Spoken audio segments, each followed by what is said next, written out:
श्लोक 30 पाठ 1 कुरुक्षेत्र के युद्धस्थल में सैन्य निरीक्षण पहला पाठ। गांडीव स्रस्ते हस्तात्वक च परिदह्यते न च शक्नोम्यवस्थातुं भ्रमतीव च मे मनः।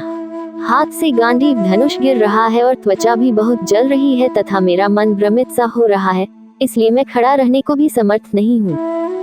30 व्याख्या। अर्जुन इस श्लोक में यह व्यक्त कर रहे हैं कि वे युद्धभूमि पर स्थिर रहने में असमर्थ हैं और उनके मन की स्थिति भ्रमित और अस्थिर हो रही है। वे कहते हैं कि वे सही से निर्णय नहीं ले पा रहे हैं और उनका मन भ्रमित हो रहा है, जैसे कि किसी प्रकार के भ्रम में हो। वे देख रहे हैं कि जो संकेत और चिन्ह युद्ध के लिए सामान्य होते हैं, वे उल्टे और विपरीत प्रतीत हो रहे हैं।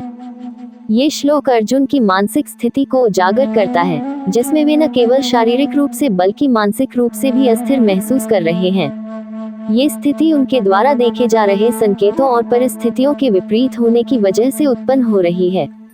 अर्जुन की यह अवस्था उनके भीतर की चिंता और अशांति को दर्शाती है, जो कि युद्ध की गंभीरता और उस समय की दुविधा को प्रकट करती है।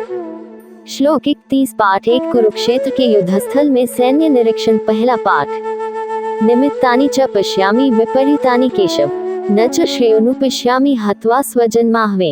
हे केशव, मैं लक्षणों को भी विपरीत ही देख रहा हूँ तथा युद्ध में स्वजन समुदाय को मारकर कल्याण भी नहीं देखता। 31 व्याख्या। इस श्लोक में अर्जुन अपने मन की स्थिति को व्यक्त कर रहे हैं। वह कह रहे हैं कि युद्ध में अपने स्वजनों को मारने से कोई भी श्रेष्ठता श्रेय उन्हें दिखाई नहीं देती। उनके मन में इस बात की कोई इच्छा नहीं है कि वह कृष्ण की सहायता से युद्ध जीते या राज्य और सुख प्राप्त करें।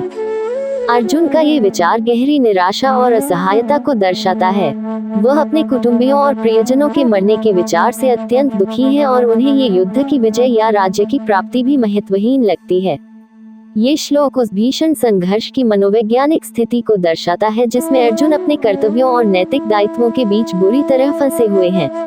उनका ये भावनात्मक संकट युद्ध की वास्तविकता और मानवता की जटिलताओं को उजागर करता है।